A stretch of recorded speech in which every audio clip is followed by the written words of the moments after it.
Okay, so here we are in the second video here for lesson 12.1, where we had talked in the previous video about all of the different conditions that need to be checked whenever we are going to be running some type of either significance test, confidence interval, wanting to describe the center and the spread and the shape of a sampling distribution involving the slope of a regression line.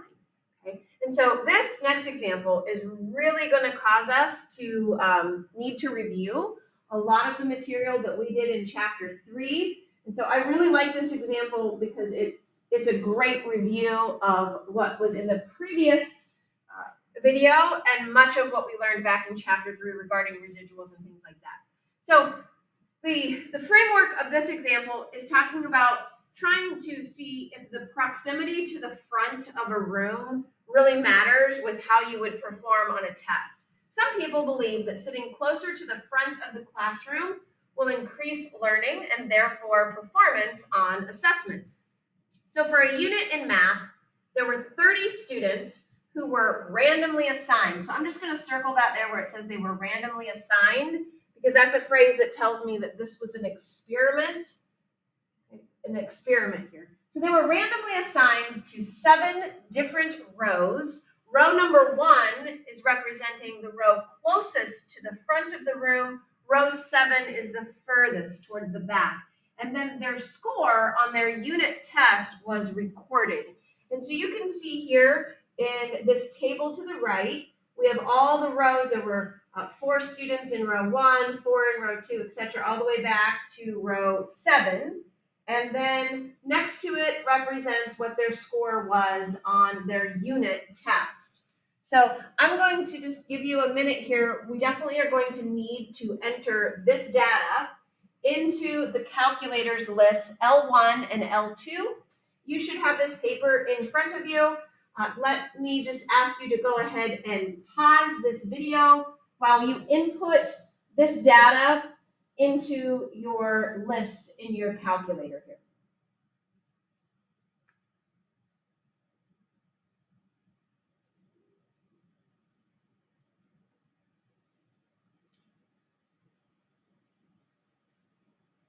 Okay, so when all of this data has been put then into your calculator, the first question that we are being asked is to find and then interpret the correlation.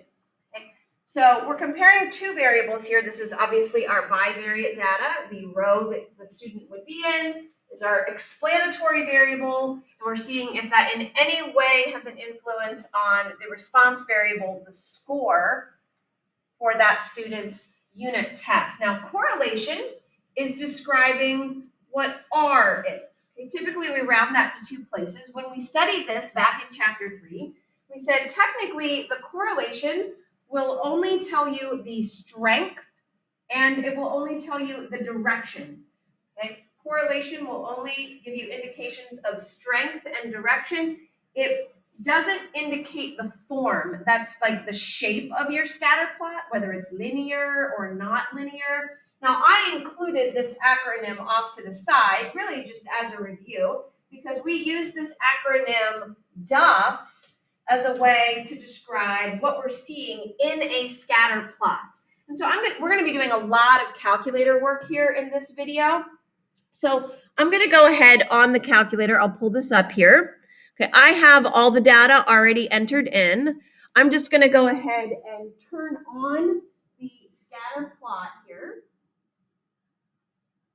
Okay, I want to make sure that this is L1, and here we have L2. Okay, if you have any old equations stored in Y1, you're probably going to want to clear those out. And then we will press zoom 9 just to get a sense of what this scatter plot looks like. Now, the problem didn't ask us to interpret this, but if it did, we would want to touch on the direction, if it appeared to have any unusual values, outliers, what the general form looks like, and roughly if we think that this is strong or weak here.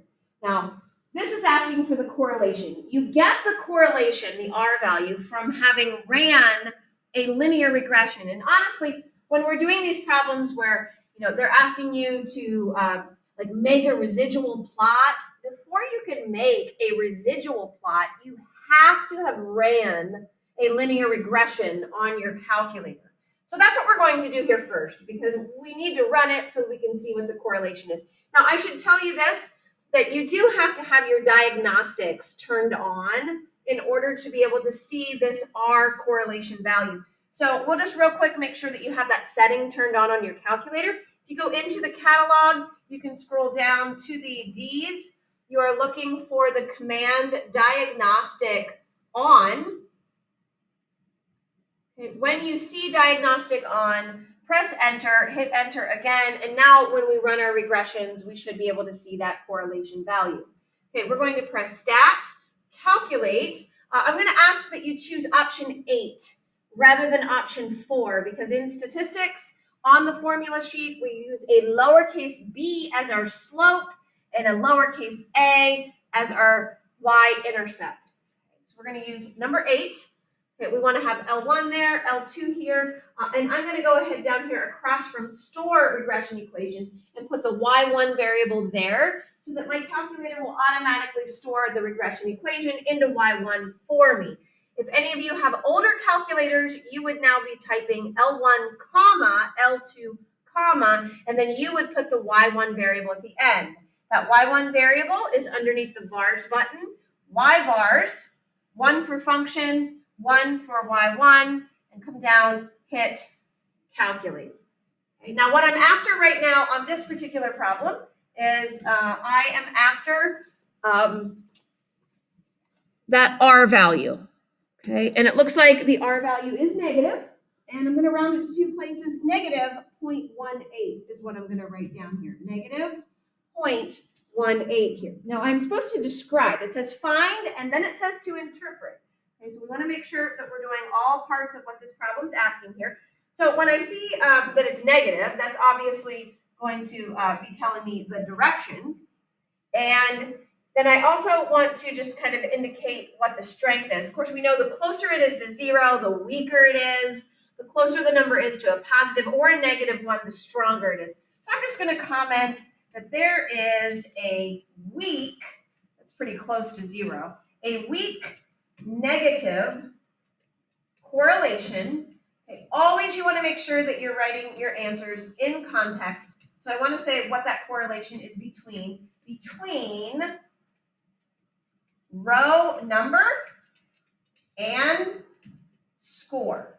Okay, between row number and score. All right, so now we're going to go to part B. This is asking us to find and interpret the coefficient of determination. Okay, the coefficient of determination. I'm just going to pin this down so I don't lose it. Okay, the coefficient of determination is the R squared value that you're seeing there on your screen. So I'm going to report that, and then we'll review how to interpret that. Generally, you can move that decimal point 2 places to the right.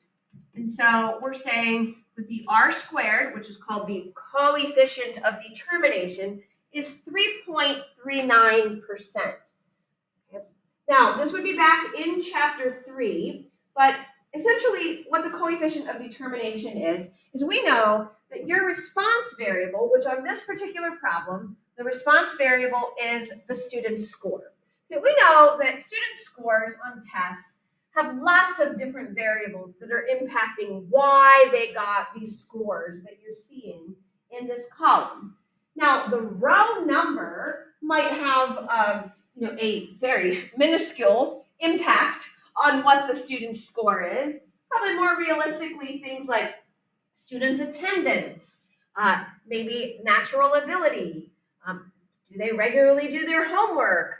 Are they attentive when they are in class? Do they go back and study their notes? There's lots of other variables that are impacting a student's test score than just what the row number is that they sat in. You can see that this answer of 3.39 is essentially telling us how much the row number is impacting how the score is coming out. Okay, now there was a special template we used for this, And so we just want to kind of describe what 3.39% is referring to. And here's what that's describing. It's basically saying only 3.39% of the variation in score. Okay, so the scores can vary, but very little of that variation is really attributed to what row they're in. Okay, 3.39% of the variation in score is, you could use the word attributed to, or you could say is accounted for by the linear relationship with the row number. So in other words, there are a lot of other variables that are probably more prominently impacting why the score could vary than the row number. I don't think it feels like the row number is very impactful with how your score would vary. Okay?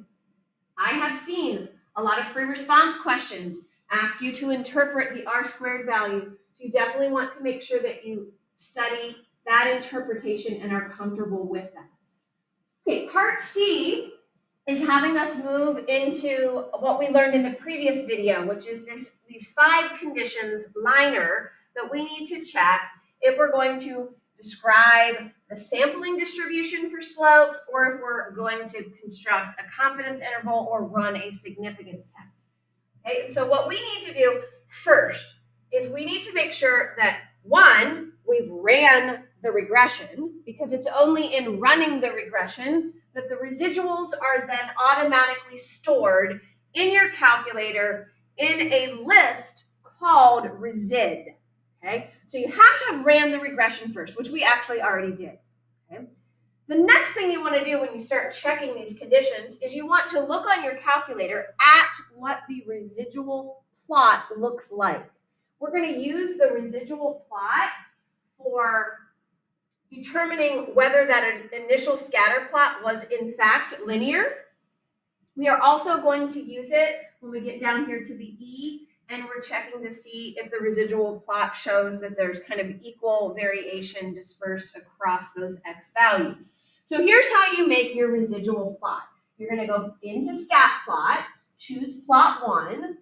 A residual plot is a form of a scatter plot, but what a residual plot is it plots the X values, which are in L1, against the residual values. And that's that vertical distance that each of your points are deviating from your line of best fit. So we need to change the Y values to the residual values. Okay, so move the cursor down to Y list. Then you're going to go into second stat, which is really choosing your list, which we know lists are L1 through L6. There is also at the bottom, option 8, resid. You want to pick residuals as your Y list. Okay, then press zoom 9, zoom stat, and what you're looking at here is this is now the residual plot. Okay, if this residual plot feels like there's no distinct pattern that you are seeing, then that indicates that the original scatter plot was in fact approximately linear. So I'm going to say,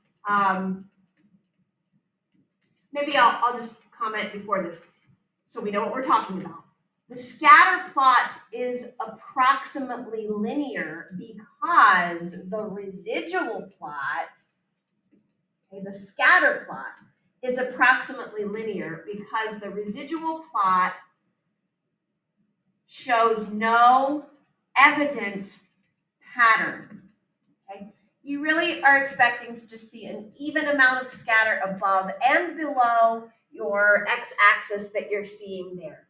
Okay? While we have this residual plot pulled up here, let's jump down to the other condition, the E, that we need to look at the scatter plot or the residual plot for. And this is where you're checking for like that fanning out, like you're making sure that as you look from left to right, it doesn't necessarily feel like, you know, the residuals are super small on the left and then they start to get much bigger as you come to the right. We want to make sure they don't have to be exactly the same from left to right, but it needs to feel like it's a, even. So we could just comment here that the vertical spread, the vertical spread of the residuals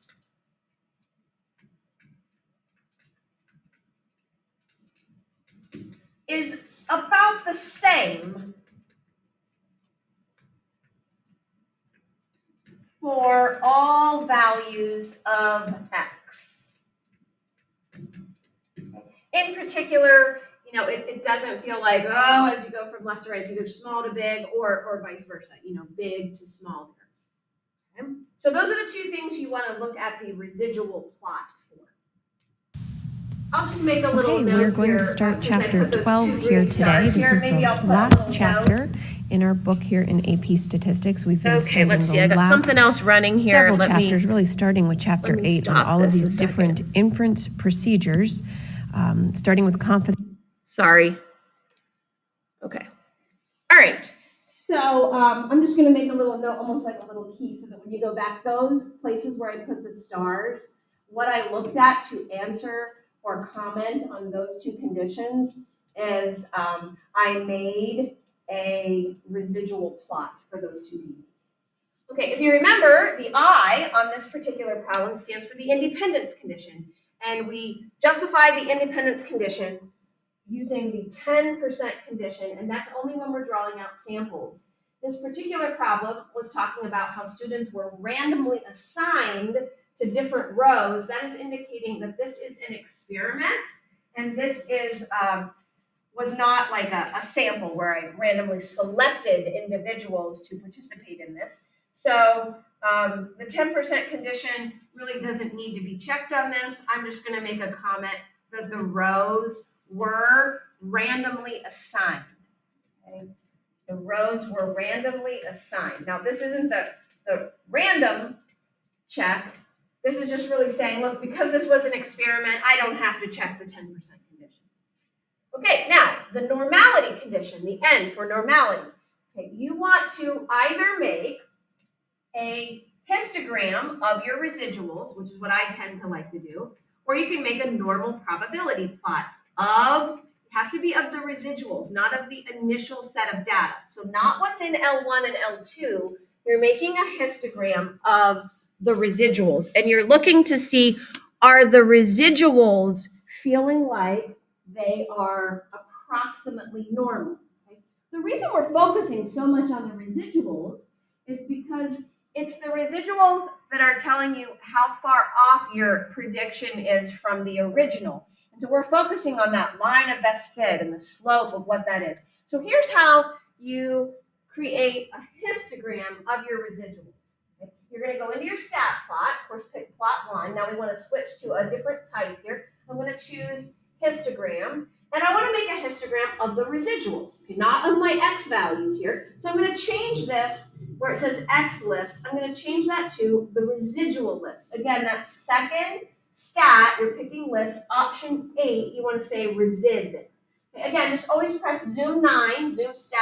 And it'll give you a nice picture here of what your histogram looks like. You're just examining this, making sure that there's not like a gap in between some of these bars that might indicate that you have an outlier or that it looks like massively skewed one way or the other. I mean, there might be a slight right skew to this histogram, but nothing major. And so you're just going to make the comment on this that don't just say the histogram. You need to say what the histogram was made out of. It's the histogram of the residuals. Okay, the histogram of the residuals shows no major skewness or outliers. Okay, your other option, I'll just show this to you in case you prefer this, but the other option instead of making a histogram would be to make a normal probability plot of the residuals, which is this last kind of stair-step looking type graph. If you were to select this, the comment that you would be making is that the normal probability plot of the residuals appears approximately linear. It's when you get that candy cane hook on one side or the other that it's identifying that there's starting to be some major skewness happening. There's a little bit of mild skewness you see on the left there, how it kind of dips down, but you'd expect that to curl all the way around like a candy cane somewhat if there was major skewness. Okay, the last condition that we need to check here for this is just simply commenting on the randomness part. This was an experiment, so I'm going to say the rows are randomly assigned. Okay, that's kind of what the treatments are, what row you were in. So the rows are or were randomly assigned. Okay, let's go ahead and flip to the next page here, where we continue on with this example and continue with a little bit of review here from chapter 3. Now, we actually ran a regression at the very, very beginning of this problem. We ran a regression. I did not write down what the regression equation was, but I am just going to flip back on my calculator here, and I'm going to go ahead and rerun it just so that we can look at that again here. Okay, we're doing stat, calculate. We said option 8. Okay, and I went to vars here to just kind of paste the y1 variable there. Okay. The nice thing about this is you just can kind of use the template they give you at the top to sort of fill in. Here is the important part here. Remember, we always put that hat symbol over top of the y because that represents the predicted y variable. When you're talking about shifting from the points in the scatter plot to now the points that are on the line, when you use the points on the line, you are now using the predicted values, not the actual values that you collected in your data set. So it's very important. You'll notice it says this here in this particular problem as well. Anytime you're writing a least squares regression line, you, 1, need to use proper notation, and 2, you really need to be defining what your variables are representing. And that includes over here, you putting the word predicted in front of what this was. Now, remember, our response variable is their test score. So this y hat is the predicted score. The x represents the row number. Okay? Now they're asking us to interpret the slope. Okay? Now remember, slope is how your y changes for every 1 unit increase in your x. And so that's how we start this interpretation. We say, for every 1 unit increase in x.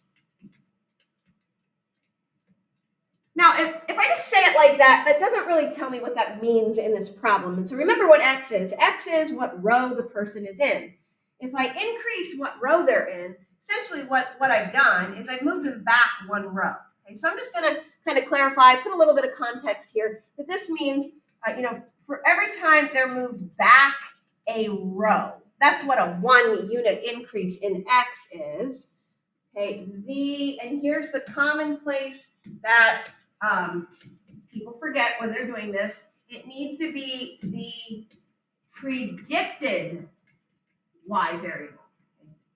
This is, I'm using the line here with my slope. So it's the predicted, I don't want to say y, I want to say what y is. Y is the score. The predicted score is, and then let's look at what is the slope? Well, the slope would be this number right up here, that negative 0.93. So it feels like the predicted score is decreasing, decreasing by 0.93. Okay, I don't know if that's percentage or if that's points. They didn't really tell us that in the problem. The score is going down by 0.93. It feels like the score isn't going down by that much when you move back a row, and so I think that also plays into why our coefficient of determination was that really small 3.39%. Okay, now I have kind of the answer filled in here a little bit for F. We're going to talk through how to get this answer, and I want to label it a little bit. It says find and interpret the standard deviation of the residuals. Okay, so what we're looking for here is we want to find what the spread is in the residuals. Now remember, you put the rows in L1, you put the test scores in L2. What we're going to do right now on the calculator is we're going to go ahead and we're going to define L3. We're going to define L3 to be resid. So it'll dump all the residual values for each of those points right into L3 for us. Okay, so let's do that first. Okay, on the calculator, if you press stat, Okay, and then 1 for edit. I guess, let me clear that out since I had already done that here. You want to move the cursor on top of L3, and we're going to redefine what we want L3 to be. And so again, you're pressing second stat. You're going to choose option 8 for residual, and when you press enter, it will automatically fill in the residual values here for each of those points. Okay, residual values for each of them. Now, this question, though, is asking for us to find the standard deviation of those residual values. So we have a whole list of residual values in L3. I need the standard deviation of those values. So I'm going to go back to the home screen, press stat, go over to calculate. I'm going to run one variable statistics, not on L1, but I'm going to run it on list 3. Okay, what I typed in list 3 here, which is the residuals, incidentally. Okay. Now, the variable that I'm interested in would be the fourth number down.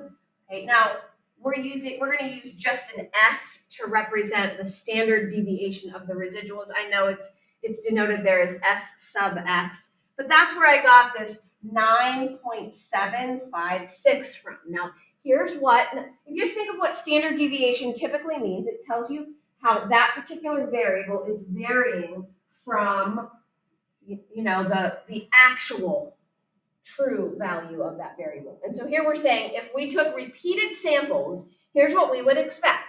We would expect that in repeated samples, the predicted score would generally or typically vary by about 9.756 from the actual score.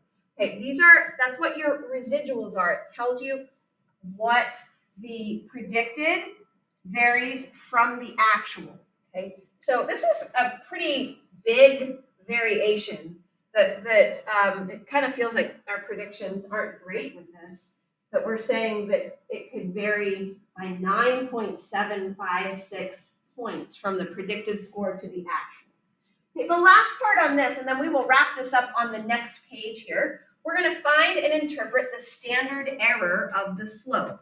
Okay, here's the formula for the standard error of the slope. Okay, formula for the standard error of the slope. Keep in mind, this S right here is what we just found in the previous step. That is the standard deviation of the residuals. The S sub X that's in the bottom, this is the standard deviation of the X values. That would be all the rows, everything you typed in L1. Okay, so on this problem, I have the numerator. That's the 9.756. The sample size on this, I think there were 30 students who were each assigned, so that would be 30 minus 1 here. And then we still need to enter in what the standard deviation of the X values are. So on the calculator, we have all the X values in L1. I just need to go to stat, calculate, choose one variable stat. Only this time, run the one variable stats on all the X values in L1. And I'm going to pull this standard deviation value from that. And I'm just going to use 1.97. 1.97. Again, the fourth value down on your calculator screen. Okay, this is the standard error of your slope. If you type that in, this is what you get as the standard error of your slope. Okay. I know that's a lot, and honestly, I'm not sure totally how much you would ever actually have to, do this completely raw, like this example with the data set. You're going to see in these next several examples, and we're just going to look at one example on this next page very, very briefly, and then you'll see in the following videos kind of more how the information is presented to you. Okay? A lot of stuff is given to you on this. All right, so we're going to look at how could we estimate what we think the true population slope is by constructing a confidence interval. And we've talked about this back in chapter 8. This is the formula here that I highlighted in blue. I think it's probably on your formula sheet, but more so this other part is the standard error of the statistic. So if you're thinking about slope here, okay, what basically this is is here's our formula. Okay, now the statistic would be the slope just from your sample when you ran your regression. The critical value is a t-score. We're going to talk about that in a second. And then the standard error would be this formula right here. That's the standard error. We just calculated that on the previous problem. Now here is one nuance definitely worth noting here. The degrees of freedom for anytime you're doing inference procedures involving slope is not n-1, but it's n-2. Okay, n-2. There's a little explanation that I included beneath this here that explains kind of why that is, that it takes really 2 points that have to be plotted to kind of determine where a line is. And since we're talking about bivariate data here, it's like we're subtracting what those first 2 points would have to be, and then all the others could vary. You're not going to have to explain that, but I just want to bring you back. I want to bring you back to this acronym that we learned to help us know when we use z-scores and when we use t-scores. And I'm going to change this acronym just slightly. We said we use z-scores for proportions. We said we use t-scores for means, but you'll notice I made this plural now, so it's z-taxes, because we also use t-scores for inferences regarding slopes. Okay, and that's what we're doing here. Inferences regarding slopes always use t-scores. So let's try this with one last example here where we will wrap this up. This is a great review at trying to dissect and pull what we need from computer output. This is still talking about that same example. Does the proximity to the front of the classroom really matter? You can see to the right, we have some computer output here, and we're trying to explore, is there any type of association between the row number and the score on their test? They're asking us to just use this given information to construct a 90% confidence interval for the slope of the true regression line. Now, here's what I see a lot on these problems, and thankfully so. It says, assume that the conditions for inference are met. That means we do not need to go through that liner acronym to show all of those pieces. I'm just going to go ahead and construct this confidence interval. Okay, now here is the formula. And I'm pulling this from just right up above the top of this notes page here. Here's the generic formula that we would use. Okay, and I need to be able to grab some of these pieces from this computer output. And so I'm going to give you a quick refresher here. The row that is labeled constant, where that row coincides with your coefficient column, that number, the 85.33, that is your y-intercept. Okay, and if you think about how our formula looks when we create a regression line, the constant number in a regression line, that is the y-intercept. Okay? Now, where the next row, which just so happens to be defined as row, because that's what our explanatory variable is, where that coincides with the coefficient column, that negative 0.926, that is your sample slope. That's the B, which I need that number right over here in my formula. I'm using that as the very, very center of my confidence interval. That's my sample slope of my regression line. Okay, now I'm going to need to calculate the t-score, which we will do here in just a moment. So I'm just going to leave a little gap for the t-score. And I'm going to go ahead and fill in. Now here's the great thing. I know there's a formula for the standard error of the slope. But if you look at this, see this column titled SE coefficient?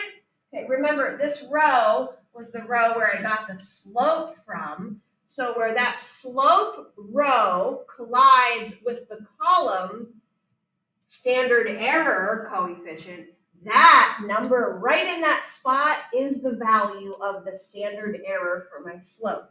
So I'm plugging that number right there. Now, to get my t-score, this was a 90% confidence interval. That means I want the middle 90% of the data. Okay, that means I have an extra 10% I'm not counting. Okay, I am trying to figure out what this t-score is right there. I'm going to use inverse t because I know that this area over here is half of 10%. It would technically would be 5% in that tail. That's the area to the left. And then degrees of freedom, 2 less than the sample size. So I put 28 there. That t-score on the left is negative 1.7, and the t-score on the right is positive 1.7. You just put 1.7 is fine, so there's a plus or minus there. If I go through and I construct this, here is what I'm left with then for my confidence interval of where I think the true population slope would lie. Okay? We'll talk about interpreting this a little bit more. They're interpreted the same way. But this is a good place for us to stop on this video, and you can see there's a few problems there for you to try that go along with this.